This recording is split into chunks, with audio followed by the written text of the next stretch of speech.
কামিয়াব তবেই আসবে কামিয়াবি যে তোমরা নিয়ত ঠিক করে দাও। আর তাসাউফের আসল বিষয়বস্তু হচ্ছে অন্তরকে শুদ্ধ করা, যেটাকে বলে নিয়ত শুদ্ধ করা। এই লিবাস আমরা পড়ছি, এমনিও নিয়ত করা যায় যে আমাকে দেখলে মানুষ তো করবে।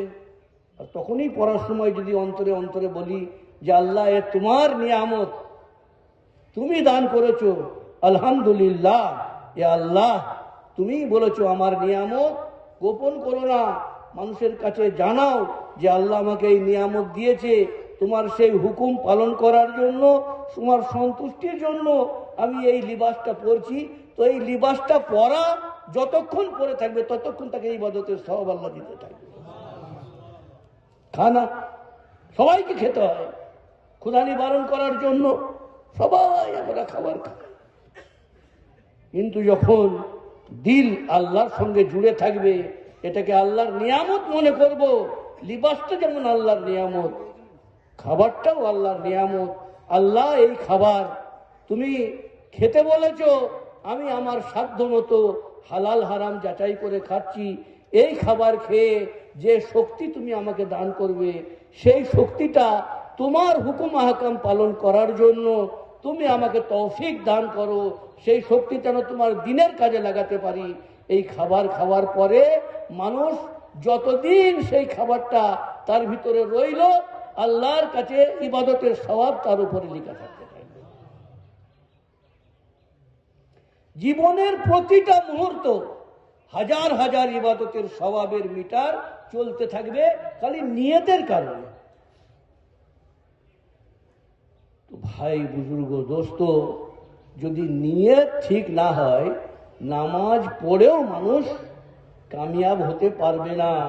ইলম হাসিল করে, বড় বড় মাওলানা হয়ে, বক্তৃতা করে, কিতাব লিখে কামিয়াব হওয়া যাবে না যদি নিয়ত ঠিক না হয়। আর নিয়ত ঠিক করার জন্য নিজেকে কোনো একজন আল্লাহর সেই ওলির দরবারে গিয়ে নিজেকে মিটিয়ে দিতে হবে। আমরা আসি, ওলির দরবারে আসি, কিন্তু কিরকম আসি যে আমিও জানি, তবে যেগুলো জানি না সেইগুলো শিখতে এসছি, নাকি বলুন? কিন্তু পাওয়া যাবে কখন? যখন আমি নিজেকে একেবারে মূর্খ হয়ে আসি। হযরত খাজা মঈনুদ্দিন চিশতি রহমতুল্লাহ আলাইহির দরবারে দুজন ব্যক্তি মুরিদ হতে গেছে। একজন বেশ শিক্ষিত আর একজন সাদামাটা। তো ভিতর থেকে খাদিম বলে দিয়েছে যে একজন একজন করে যাবে, তাহলে একজনকে সামানের কাছে থাকতে হবে আর একজন ভিতরে যাবে। তো দরজায় যে মুরুক্ষ সুরুক্ষ সে বলে, ভাই তুমি শিক্ষিত মানুষ, তুমি আগে চলে যাও, আমি সামান দেখি, তুমি অনেক কিছু শিখতে পারবে। সে বলে, হ্যাঁ হ্যাঁ তুমি ঠিকই বলেছ। আর ভিতরে যেতে হযরত বলেছেন, जो काम का था वो तो आया नहीं আর जो বেকার হ্যাঁ ও আ গিয়া। যে শিক্ষিত মনে করে ভিতরে গেল, বলে ও কোনো কাজের লোক নয়। নিজেকে মিটিয়ে যদি যাওয়া যায় আল্লাহর ওলিদের দরবারে, ইনশাআল্লাহ ভরপুর ফয়েজ পাওয়া যায়। তো আজকাল সব থেকে অভাব, হযরত মৌলানা তাহির সাহেব রহমতুল্লাহ আলাইকে কাছে একবার আমাদের হযরতজি গিয়েছিলেন। তো হযরতজিকে উনি বললেন যে আজকাল जो फारिगीन देवबंद, মানে যারা দেওবন্দ মাদ্রাসায় বা অন্যান্য মাদ্রাসায় যারা ফারেগ হয়ে এসছেন, সেই সমস্ত উলামায়ে কেরামকে তাসাউফ की अहमियत समझानी पड़ती है। মানে এই বিষয়বস্তুর গুরুত্ব তাদেরকে বুঝাতে হয়। অথচ তারা আলেম হয়ে চলে এসেছেন, কিন্তু তাদেরকে গুরুত্ব বুঝাতে হচ্ছে। অথচ দারুল উলুম দেওবন্দের ভিত এমন ভাবে রাখা হয়েছিল যে দারুল উলুম দেওবন্দের উস্তাদ তো উস্তাদ, সেখানকার যারা কর্মচারী দরওয়ান যারা ছিল, যারা রান্না করতেন, তারাও সাহেবে নিসবত বুজুর্গ ছিলেন। বলুন সুবহানাল্লাহ। হযরত হাজী ইমদাদুল্লাহ মুহাজিরে মক্কি রহমতুল্লাহ আলাইহ, হযরত মৌলানা কাসিম সাহেব নানতি রহমতুল্লাহ আলাইহ, হযরত মৌলানা রশিদ আহমদ গঙ্গোহী রহমতুল্লাহ আলাইহ, হযরত আশরাফ আলী থানভী রহমতুল্লাহ আলাইহ, হযরত মৌলানা সৈয়দ হুসেন আহমদ মাদানী রহমতুল্লাহ আলাইহ, এবং পুরো একটা জামাত এমন ছিলেন তাদের মধ্যে, যে জামাত ছিল পুরো জামাতটা বুজুর্গানে দিন বলেন যে সাহাবাদের জামাতের নমুনা ছিলেন। বলুন সুবহানাল্লাহ। তাদের সেই ইখলাসের বরকতে ওই জায়গা থেকে সারা দুনিয়াতে ইলম ও হিকমত এবং মারেফাত সারা দুনিয়ায় ছড়িয়ে গেছে। বলুন সুবহানাল্লাহ। এই যে দিল আছে না, এই দিলের মধ্যে যে অন্তর্শুদ্ধি অন্তর্শুদ্ধি অন্তর্শুদ্ধি বলছি শুনছি, কিন্তু ওর বাস্তবটা কি? অন্তর্শুদ্ধির বাস্তবটা কি? অন্তর্শুদ্ধির বাস্তবটা কি? আল্লাহ তাআলা আমাদেরকে বোঝার তৌফিক দান করুন।